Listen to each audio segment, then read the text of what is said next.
Hello, let's talk about Czesław Milosz. He is an American Polish poet writing in the 20th century.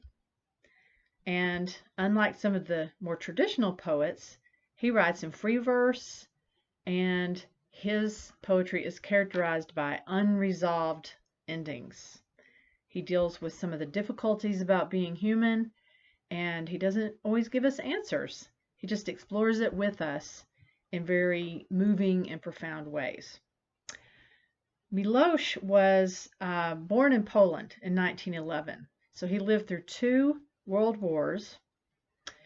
He survived the German occupation of Warsaw during World War II. And after the war, he worked for the government for a while in Poland. But when he came under threat by communist authorities, he fled Poland to France and then eventually came to the United States. And he spent many years teaching at University of California at Berkeley and writing poetry. He is now considered one of the greatest poets of the 20th century. He won a Nobel Prize in 1984 for his work, and he has been widely celebrated, widely translated.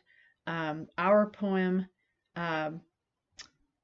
Late Ripeness, was translated in a joint venture between Milosz and Robert Haas, who's also a very famous poet. So many poets have a very high regard for Milosz.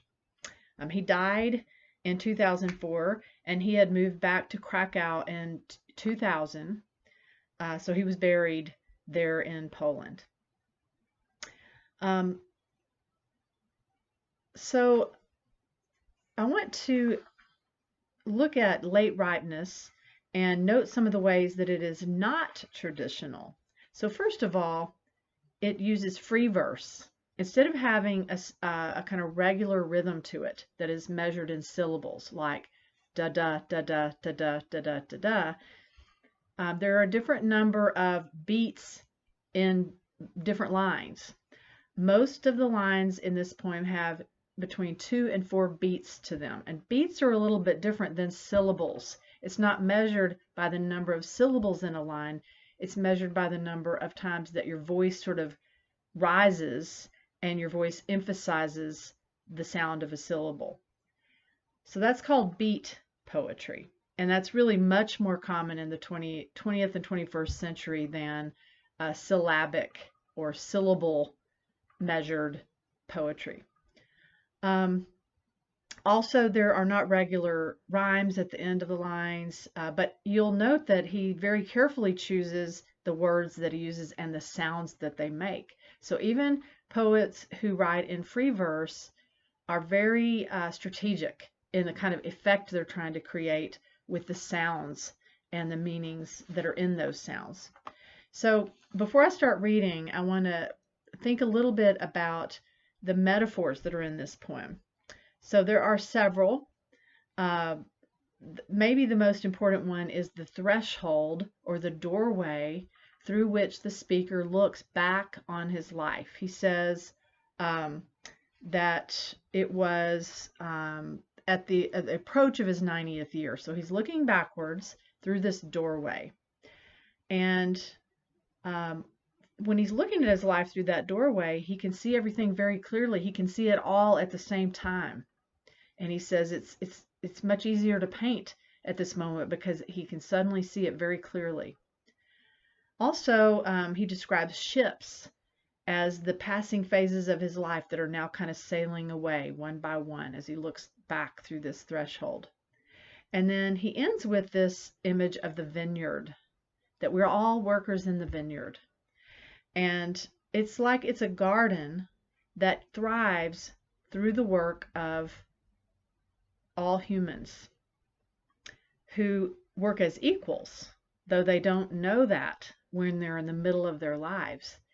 So he suggests in this poem that there's an importance to recognizing that we are all equal, that even though we strive all our lives long to sort of achieve some kind of status or power, we think of it as a hierarchy most of the time, that there are these moments where we can be connected to our brothers and sisters, and it's through grief and pity that we are connected. We try to avoid those things most of the time, but those are the very things that help us kind of escape our hierarchical way of thinking, our time-laden way of thinking, our time-restricted way of thinking, and help us finally see the big picture and understand the connections that we have to our brethren.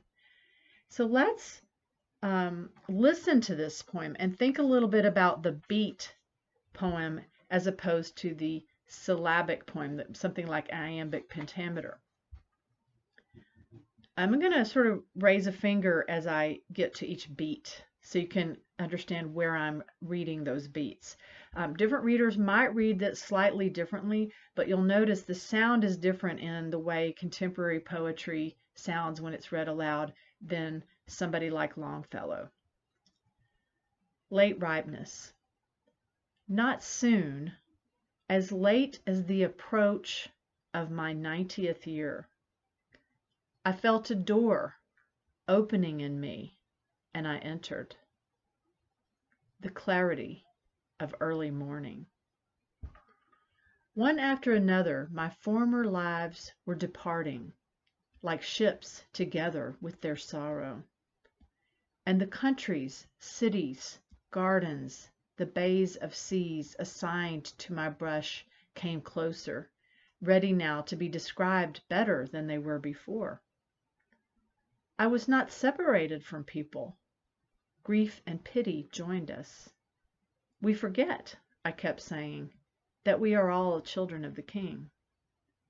For where we come from, there is no division into yes and no, into is, was, and will be.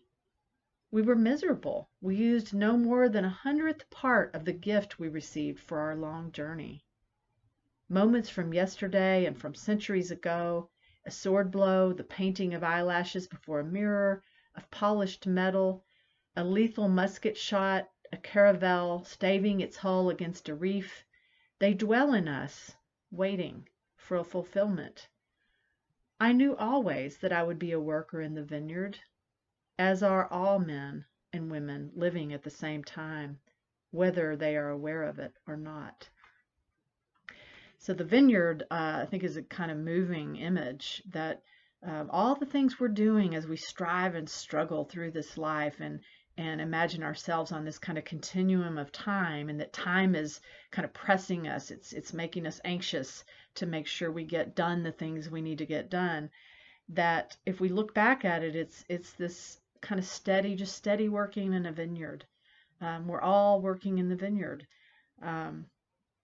And it makes us all equal, and it makes us all connected. It makes us all brothers and sisters. So Czesław Milosz, one of the most celebrated poets in the world from the 20th century, speaking to us about what it's like to get really old and maybe feel that you're on the threshold between life and death.